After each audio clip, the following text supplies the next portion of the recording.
Bismillahirrahmanirrahim. Alhamdulillahi rabbil alamin. Wal aqibatu lil muttaqin. Wassalatu wassalamu ala sayyidina Muhammad as-sadiqil wa'dil amin. Wa ala alihi wa ashabihi ajma'in. Amma ba'd. Assalomu alaykum va rahmatullohi va barakatuh. Alloh azza va jalla o'zining mana shu uyida jamlanishimizni xayriyatli jamlanish qilsin, tarqalishimizni mag'firatli tarqalishlardan qilgan bo'lsin.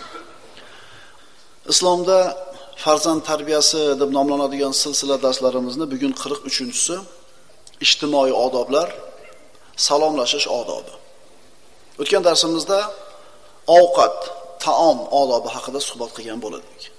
Bu bugun aytilinadigan, o'tgan darsda aytilinadigan ma'lumotlar juda ko'pchiligimiz bilgan, o'qib o'rgangan va amalda tatbiq qilayotgan ma'lumotlar. Lekin mana shu silsila darslarimizni qatorida kelganligi uchun yana bir qator ko'rib chiqishimiz kerak toki bu darslarimiz mukammal bo'lsin. Salomlashish islomiy odobning eshigi. Musulmon kishining odobi salomlashligida ko'rinadi. Avvalo ikki shayx rivoyat qilgan hadis Abdulloh ibn Amr ibn al-As roziyallohu anhudan rivoyat qilinadi. U kishi aytadi: Anna rajulan sa'ala Rasululloh sallallohu alayhi va sallama ayyul islami khayr. Bir kishi payg'ambarimiz sallallohu alayhi va sallamdan kelib so'radi: Qaysi islom chiroyli? Eng chiroyli islom qaysi? Rasululloh aytdilar: An tut'imat ta'am va tuqriyas salam ala man arafta va man lam ta'rif. Taom ulashliging va o'zing tanigan va tanimagan kishiga salom berishliging. Qiyomatning kichik alomatlaridan sanalganda hadislarda taslimul xos odamlarga salom beriladigan bo'lib qoladi deb payg'ambarimiz aytganlar. Taniganiga assalomu alaykum deydi, tanimaganiga salom bermaydi. Bu qiyomatning kichkina alomatlaridan deyilgan. Endi musulmon odam o'zi tanigan, tanimagan odamga salom berishligi kerak bo'ladi va mana shu uning islomini chiroyli ekanligiga dalil bo'ladi. Mahallangizga ketyapsiz, bitta odam kelyapti peshin, assalomu alaykum. Do'konga kirdingiz, do'kondorga assalomu alaykum. Avtobusga chiqdingiz, assalomu alaykum deb chiqishlik. Albatta endi katta ko'chada, bozorda ketayotganda boshqacharoq holat bo'ladi. Unda boshingiz aylanib ketadi. Bozorda o'ylang, tiqilib yelkazga urilgan har bitta odamga assalomu alaykum deursiz, bu bo'lmaydi bu. Bu ma'qul emas, maqbul emas. Ammo mana shu salom beriladigan o'rinni hammamiz o'zimiz bilamiz. Alloh taolo Qur'onda aytadi: Astaizu billah, ya ayyuhallazina amanu la tadkhulu buyutan ghayra buyutikum hatta tasta'nisu va tusallimu ala ahliha. Ey mu'minlar, o'z uylaringizdan boshqa uylarga to izn so'ramaguningizcha va egalariga salom bermaguningizcha kirmangiz. Mana shu sizlar uchun yaxshiroqdir. Shoyat eslatma, ibrat olsanglar. Qarang, salom berishlikni Alloh taolo Qur'onda oyat bilan zikr qilyapti. Demak, bu kichkina narsa emas, salomlashlik. Boshqa oyat. Astagfiru billah. Fa iza dakhaltum buyutan fasallimu ala anfusikum tahiyatan min indillahi mubarakatan tayyiba kazalika yubayyinu Allahu lakumul ayat la'allakum ta'qilun. Bas qachon uylarga kirsangizlar, bir-birlaringizga Alloh huzuridan bo'lgan muborak, pokiza salomni aytinglar. Ya'ni assalomu alaykum deylar. Musulmon odamning salomlashligi assalomu alaykum. Sizlar aql yurgizishlaringiz uchun Alloh o'z oyatlarini sizlarga mana shunday bayon qildi. Salomlashlik haqida Qur'onda oyat keldimi? Demak, salomlashlik kichkina masala emas. Musulmon odamlar bir-biriga mehr shafqatli, muhabbatli bo'lishligi kerak. Chunki bu iymonning sharti. Musulmonlarning bir-biriga muhabbatli bo'lishi iymonning talabi. Assalom. Mana assalom deymiz. Assalom Alloh azza va jallaning go'zal ismlaridan biri. Biz assalom deyotgan paytimizda Allohning ismini zikr qilyapmiz. Bu ibodat, birodarlar. Ar-Rahman, Ar-Rahim, Al-Malik, Al-Quddus degan paytimizda Allohni zikr qilyapmiz. Bu ibodat bu. Demak, assalom deyotgan paytimizda Allohni zikr qilib, bu ibodat bo'ladi. Buni kichkina amal deb sanamasligimiz kerak. Mana quyida Imom Muslim keltirgan hadis Abu Hurayra roziyallohu anhudan. Qarang, salom berishlik, salomlashlik jannatga kirgizadigan amallardan. Quruq saloma Payg'ambarimiz sollallohu alayhi vasallam aytadilar: "La tadkhulul jannata hatta tu'minu." Jannatga kirmaysizlar iymonli bo'lmaguninglarcha. Demak, jannatga kirishlik uchun iymon kerak. "Va la tu'minu hatta tahabbu." Iymonli bo'la olmaysizlar to bir-biringlarni yaxshi ko'rmaguninglarcha. Jannat uchun iymon kerak, iymon uchun musulmonlar bir-birini yaxshi ko'rishligi kerak. Ala adullukum ala shay'in idza fa'altumuhu tahabbtum. Endi sizlarga bir narsani dalolat qilaymi? Bir narsani aytaymi? Shuni qilsanglar bir-biringlarga muhabbatli bo'lasizlar. Sahobalar ha deyishdi. Afshus salama baynakum. Oranglarda salomni fosh qilinglar. Demak, bir-birimizga assalomu alaykum degan paytimizda bir-birimizga muhabbatni paydo qiladi salom. Muhabbat iymonni taqozosi. Iymon jannat. Demak, salomlashlik bor, orqasidan muhabbat bor, orqasidan iymon bor, orqasidan jannat bor. Kichkina amal ekanmi assalomu alaykum deyishlik? Bitta shu ish bilan inson jannatga kirib ketishiga sabab bo'lishi mumkin shu amal. Assalomu alaykum. Shu so'z, shu jumla jannatga kirishingizga kifoya qiladigan amal bo'lib qolishi mumkin.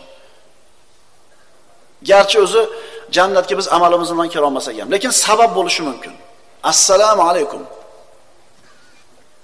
Salom, muhabbat, iymon va jannat. Bu hadis birodarlar musulmon kishiga hayotidagi eng muhim bo'lgan amallardan birini ta'lim beradi. Jannatga kirmaysizlar iymonli bo'lmaguninglarcha, iymonli bo'lmaysizlar bir-biringlarda yaxshi ko'rmaguninglarcha, yaxshi ko'rsanglar iymonli bo'lasizlar, jannatga kirasizlar. Endi salom berishlik musulmonlarning o'rtasidagi hasad, gina, kuduratlarni chiqarib tashlar ekan. Assalomu alaykum deb ko'rishgan paytda Alloh tomonidan qalbingizga muhabbat joylanadi. Assalomu alaykum degan paytingizda siz salom berayotgan kishining qalbiga Alloh muhabbatni joylaydi. Sizni qalbingizga unga nisbatan bo'lgan muhabbatni joylaydi. Bu Allohning ishi birodarlar, Robbimizning ishi. Qalaysa emas. Sahobalar fursat bo'ldi, salomni ko'p zikr qilishar edi. Ikkita sahoba ko'chada ketib borar ekan, gaplashib, o'rtadan bir devormidi, daraxtmidi chiqib qoldi. Ikkalasi shu daraxt ikki tomondan o'tadi-da, uchrashib turib yana assalomu alaykum deb ko'rishardi. Ola. Bo'ldi, so'rab salomlashaverasizmi? Bu necha marta salomlar bo'ldi? Ey birodarlar, assalomu alaykum va rahmatulloh deyishligingiz jannatga olib boradigan bo'lsa aytavermaysizmi? Tahorat shart emas. Niyat shart emas. Qiblaga qarab turishlik shart emas. Shuning uchun ma'ruf ishni birodarlar kichkina sanab bo'lmaydi. Bu kalima assalom aytishga oson bo'lgan sodda kalima, ammo uni ortida toat bor, muhabbat bor, iymon bor, jannat bor.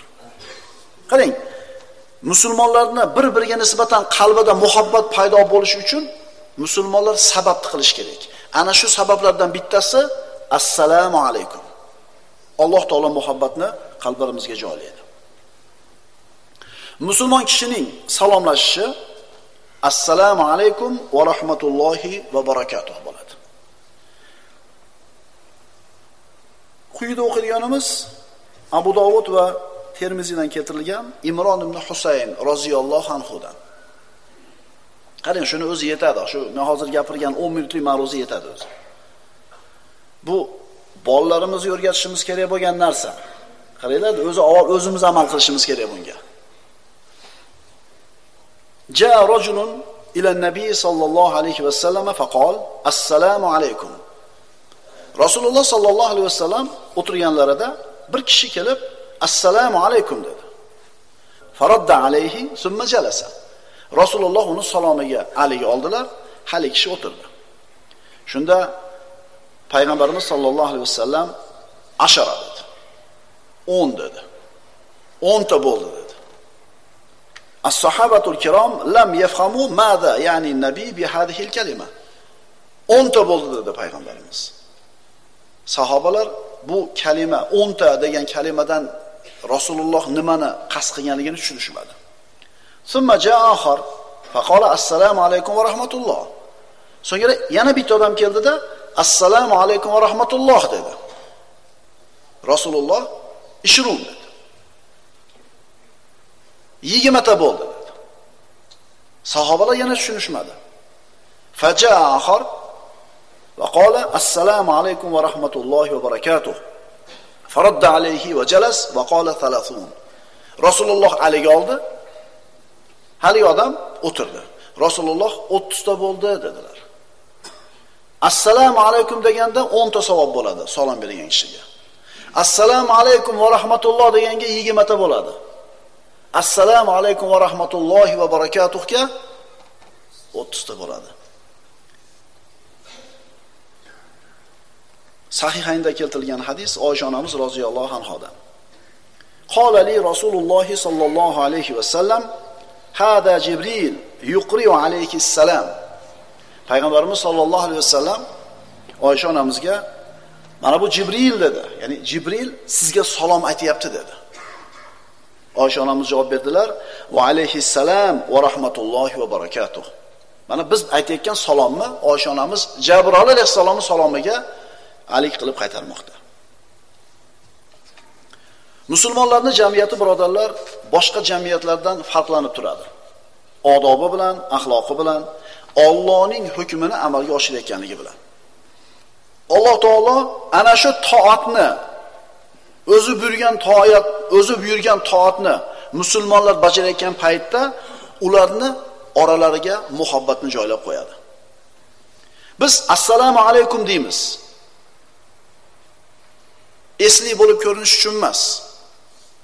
Undan bir narsa undirishlik ta'ma ma'nosida emas. Assalomu alaykum va rahmatullohi va barakatuh desam, Alloh mendan rozi bo'ladi deb turib, to'g'ri niyat bilan, toat bilan aytamiz. Shuning uchun muhabbatni joylaydi. Chunki assalomu alaykum va rahmatulloh degan so'zni g'ayridin aytishi ham mumkin. Lekin u bizdaqa toat deb qilmaydi buni. Allohning roziligini deb aytmaydi buni. O'shuning uchun unga nisbatan qalbimizda muhabbat paydo bo'lmaydi. Tushunalingmi? Assalomu alaykum va rahmatullohi va barakatuh deyotganda, shu salom berayotgan odamga nisbatan qalbingizda muhabbat paydo bo'lyaptimi? Demak, ixlos bilan aytilanyapti. Toat bilan aytilanyapti. Ibodat deb aytilanyapti. Salom berishlik sunnat, aliga olishlik vojib. Biroq assalomu alaykum va rahmatulloh demasa gunohkor bo'lmaydi, chunki sunnat amal bu. Ammo sizga salom berganda biroq alik olmasangiz gunohkor bo'lasiz. Salom berishlik sunnat, alik olishlik vojib. Ulovda ketayotgan odam piyoda ketayotgan odamga salom beradi. Piyoda ketayotgan odam o'tirgan odamga salom beradi. Ozchilik ko'pchilikka salom beradi. Yosh kichkina kattaga salom beradi. Yusallimu ar-rakibu alal mashi wal mashi alal qoid wal qalilu alal kathir. Ikki shayx rivoyat qilgan Abu Hurayradan.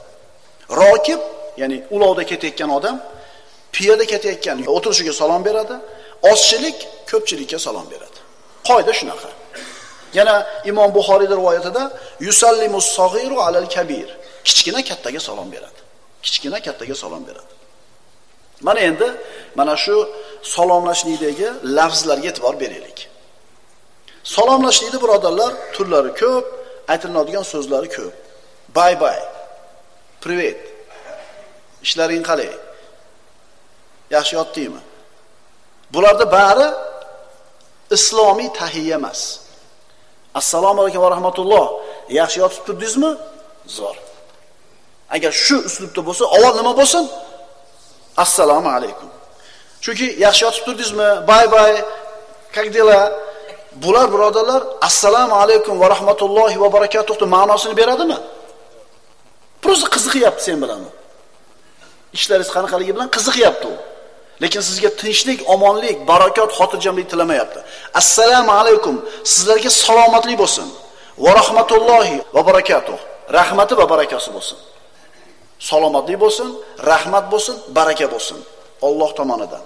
Bundan chiroyliroq salomlashlik, tahiyya bormi? Uying, oilang, farzanding yurish-turishingda seni musulmonliging ko'rishligi kerak. Salomlashligingda ham. Chunki payg'ambarimiz sollallohu alayhi vasallam aytganlar: "Laysa minna man tashabbaha bi g'ayrina." Bu hadis birodarlar Imom Termiziydan. Bizdan boshqalarga o'xshab olgan odam bizdan emas. Qarang, o'zini bizdan boshqalarga o'xshatgan kishi bizdan emas. Bu-chi nafaqat salomlashlikda, kiyinishimizda, muomalamizda, yurishimizda, mashina minishimizda, ot minishimizda, gapirishimizda kimlarga o'xshamoqchimiz? Kimlarga o'xshamoqchimiz? Bu og'ir hadislar.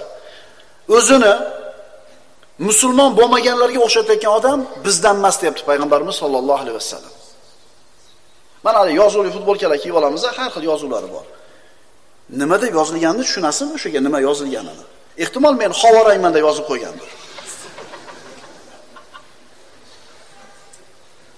Chunki biji bo'lsa, ingliz tilida lotin harfida harflar bo'lsa, bo'ldi.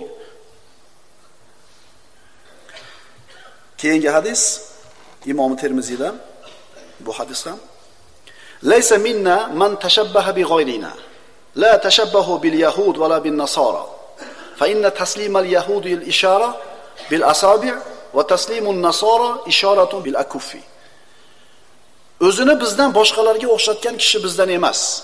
O'zingizlarda yahudiylarga ham o'xshatmanglar, nasroniylarga ham o'xshatmanglar. Albatta, yahudiylarning salomi barmoq bilan ishoradir. Nasorolarning salomi esa kafti bilan ishoradir. Bular qo'lini ko'tarib qo'yadi, qo'li bilan barmoq bilan ishora qiladi, hech narsa demaydi. Ammo musulmonlar assalomu alaykum va rahmatulloh deydi. Bu qaytarig'ida nimani tushunamiz? Biz musulmon bo'lmagan g'ayri dinlarga o'xshashga biz harakat qilmasligimiz kerak. Bu narsadan payg'ambarimiz man qilganmiz. Mumkin emas ularga o'xshash. Uzoqda bo'lsa bunday qilib qo'ysa tushunarlik. Chunki eshitmaydi. Bunday qilib qo'ydingiz, chunki derazam orqasida turibdi. Ammo eshitadimi? Gapirishning iloji bormi? Assalomu alaykum deb qo'yaylik. Biz til bilan aytishligimiz shart. Til bilan aytishligimiz shart. Endi g'ayri dinlarga o'xshashlik masalasi. Ba'zi bir holatda umuman musulmon kishini na diniga, na xulqiga, na odobiga to'g'ri kelmaydigan kiyimlarni kiyib olganligini ko'ramiz. Lekin aytib zerikdik. Lekin sekin-sekin tuzalib kelyapmiz. Namoz o'qiyotgandagi kiyimlarimizni torligi, kiyimlarimizni kaltaligi. Man ahabba qawman hushira ma'ahum. Bu hadisga e'tibor qilamiz. Imom Tabaroniyda kim bir qavmni yaxshi ko'rsa, kim bir qavmni, bir millatni yaxshi ko'rsa, ular bilan birga jamlanadi. Qiyomatda shularning qatorida tiriladi. Man tashabaha biqawmin fahuwa minhum.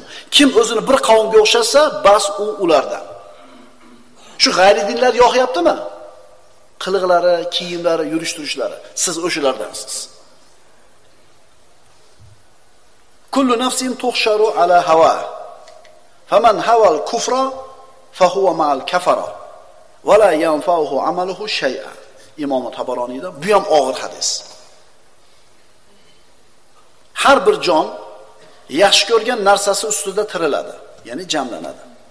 Bas kim kufrni yaxshi ko'rsa, bas u kofirlar bilan birga bo'ladi, unga uning qilgan amali asqotmaydi.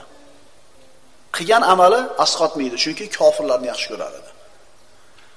Masalan, to'ylarimizdagi urf-odatlar qayerdan keldi?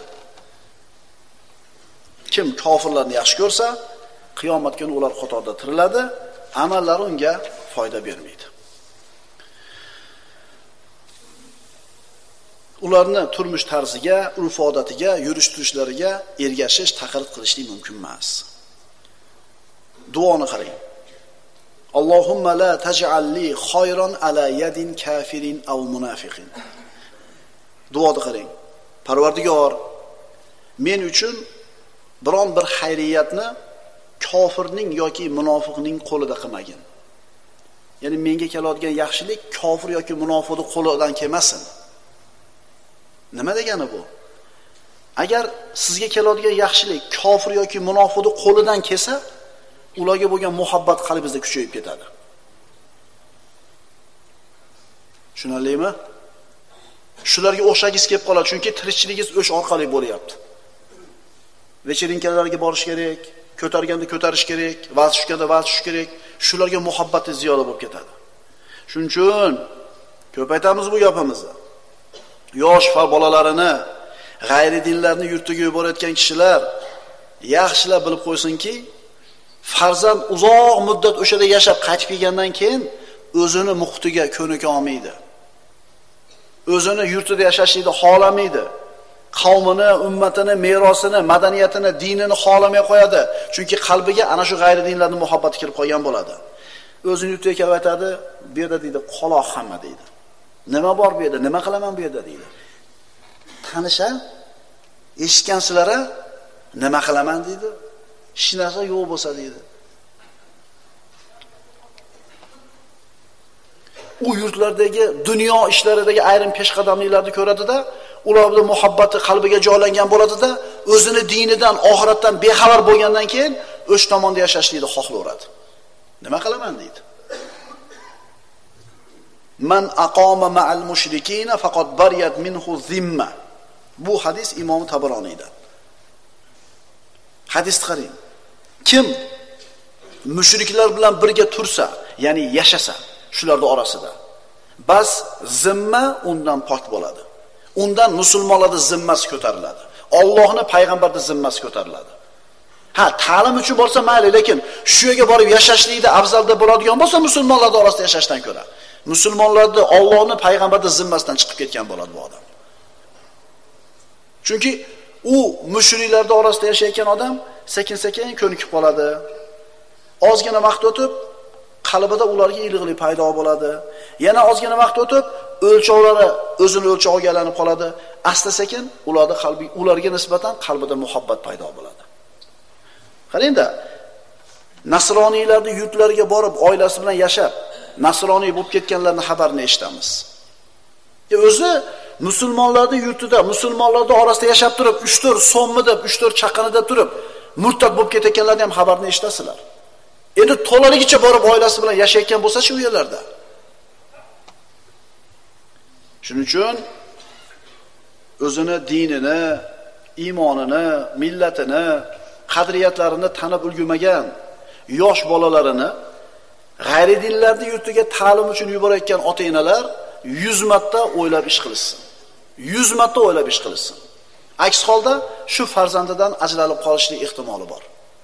O'shalarda 5 yil, 10 yil o'qib, qolib ketib, ota-onasidan xabar olmayotganlar ham bor. Xabariylar bor bundan. Qalbida rahmat bor insongina yosh bolalarga shafqatli bo'ladi. Laysa minna man lam yarham sag'irana. Kichkinalarimizga rahm shafqat ko'rsatmagan odam bizdan emas dedi payg'ambarimiz. Kichkinalarga shafqatli bo'lmagan odam bizdan emas dedi payg'ambarimiz sollallohu alayhi vasallam. Payg'ambarimiz sollallohu alayhi vasallamning huzuriga arobiylar kelishdi. Sizlar yosh bolalarni o'pasizlarmi dedi, bag'rilariga bosib. Payg'ambarimiz ha dedi. Ular aytishdi, lekin biz vallohi hech qachon o'pmaymiz bolalarimizni. Payg'ambarimiz aytdilar, Alloh sizlarni qalbingizdan rahmat topib qo'ygan bo'lsa, men nima qilib bera olaman sizlarga? Kichkinalarga shafqatli bo'lmagan odam bizdan emas. Bu Rasululloh sollallohu alayhi vasallamning so'zlari. Mana endi o'sha g'ayri dinlarga taqlid qilishlikda tug'ilgan kun qilishlik. Shamda sanchiydi. Nechta sanchiydi? Nechta sanchiydi? Deydi. O'shdi. Shunaqa qilayotganlar yo'qmi? Bor. Bu o'shlarga ergashmasmi? Yosh bolalarga bayram qilib bermoqchiman desang, ha u bayram qilib ber. Sham sayma. Yilda 2 ta Eid bayramimiz bor. Shunda qilib ber. Yo'q, ayni tug'ilgan kun qiladi. Nimaga desa, bolalar bog'chasi shuna qilyapti-kan, men qilmasam o'g'lim yoki qizim o'ksiydi qalbi. Bormi shu narsa? Qaranglarda, o'lib ketmaydimi deyish mumkin. O'lib ketmaydimi deyish mumkin. Yo'q, akalar, bu noto'g'ri. Qaranglarda, Lut alayhissalomning ayoli Sadum qavmiga balo kelganda, u ham halok bo'ldi. Halok bo'ldi. Lut alayhissalomni qilayotgan boyagi habis iflos ishini Lut alayhissalomning ayoli qilganmidi? Yo'q, qilmagan edi. Nimaga u ham o'ldi desa, ana shu ishni yomon deb ko'rmagan edi. Qavmini himoya qilgan edi. Qavmi qilayotgan ishni habisligini habis demadi, rozi bo'laverdi. Shuning uchun balo kelib tegaverdi. Nima demoqchiman bu gapim bilan? Agar atrofimizda bo'layotgan habis, munkar gunoh ishni ko'rib turib, bu noto'g'ri, bu yaxshi emas deb turib qalbimizda norozilik bo'lmasa, balki o'lib ketmaydimi desak, beparvo bo'layotgan bo'lsak, shu ishda biz ham sherikmiz. Kim ma'siyatga rozi bo'lsa, bas u mana shu ma'siyatning gunohiga ham sherik bo'ladi. Darsimizning nihoyasi. Fadamdama alayhim robbuhum bi dhanbihim fasawwaha va la yakhafu uqbaha. Solih alayhissalom o'zining qavmi Samudga mo'jiza qilib, Allohning izni bilan toshning ichidan tuyani chiqarib berdi va temanglar, yomonliklar bilan qo'linglar tegishsanglar, balo keladi dedi. Lekin qavm osiylik qildi payg'ambariga. O'zini qavmidan bo'lgan bir toifa kishilar borishdi, tuyani o'ldirishdi. Tuyani so'ygan odam bitta odam edi. Lekin Samud qavmi yoppasiga halok bo'ldi. Nima uchun? Chunki hammalari rozi edi shu ishga. Biz ham atrofimizda bo'layotgan munkarni ko'rib turib, eng kamida qalbimizda nafrat bo'lmasa shu ishga, noto'g'ri bo'lyapti degan narsa bo'lmasdan beparvo bo'lib ketayotgan bo'lsak, demak rozimiz bunga. Demak, shu ishning gunohi bizga ham tegadi. Mahallamizda aroq sotiladi. Eng kamida yomon ko'rib qo'ya olmaymizmi? Qo'lingizdan kelsa borib nasihat qiling. Bo'lmasa borib qaytaring, sotmaradi deb. Shuning uchun Umar ibn Xattob aytar edi, agar bir shaharning aholisi hammasi bir bo'lib kelishib bitta odamni qatl qilib qo'ysa, mana shu shahar aholisini hammasini qatl qilaman deydi. Chunki hammasi mana shu ishga nima edi? Rozi bo'lgan edi. Abu Dovuddan keltirilgan hadis: "Iza umilat al-khati'a fil ard, kana man shahidaha fakarihaha, va qala maratan fa ankaraha, kana kaman g'aba anha." Agar bir yerda, ya'ni bir qishloqda, bir shaharda bir xato, gunoh sodir qilinsa, shu yerda turib unga rozi bo'lmagan kishi, bir rivoyatda inkor qilgan kishi bu gunohdan uzoq turgandek bo'ladi. Siz turgan shaharda gunoh bo'ldi, siz norozisiz, siz bu gunohdan uzoqsiz. Sherik emassiz. Kim ana shu gunohdan uzoq bo'lsa-yu, ammo unga rozi bo'lgan bo'lsa, shu gunohni ustida bo'lgan kabi bo'ladi. G'ayridinlarning dunyosi nima bo'layotganidan xabarimiz bor. Bachavozlik, fahsh, zino, o'g'irlik, qotillik uzoq yurtda bo'lyapti. Shuni noto'g'ri deb yomon ko'rsak, bizga bu ishlarning gunohi yetmaydi. Ammo unga beparvo bo'lib, to'g'ri bo'lyapti desak, o'sha yurtda bo'layotgan gunohga biz rozi bo'lganligimiz uchun biz gunohkor bo'lamiz. Agar ularni eshitib turib, unga nisbatan qalbingda norozilik paydo bo'lmasa, aksincha rozilik bo'lsa, demak sen ham o'sha gunohga sheriksan. Garchi uying ulardan minglagan kilometr uzoqda bo'lsa ham. Alloh subhanahu va taolo o'zi rozi bo'ladigan yo'lga barchamizni muvaffaq qilgan bo'lsin. Aqulu qawli hada va astagfirulloh li va lakum. Assalomu alaykum va rahmatullohi va barakatuh. O'zini qavmidan bo'lgan bir toifa kishilar borishdi, tuyani o'ldirishdi. Tuyani so'ygan odam bitta odam edi. Lekin Samud qavmi yoppasiga halok bo'ldi. Nima uchun? Chunki hammalari rozi edi shu ishga.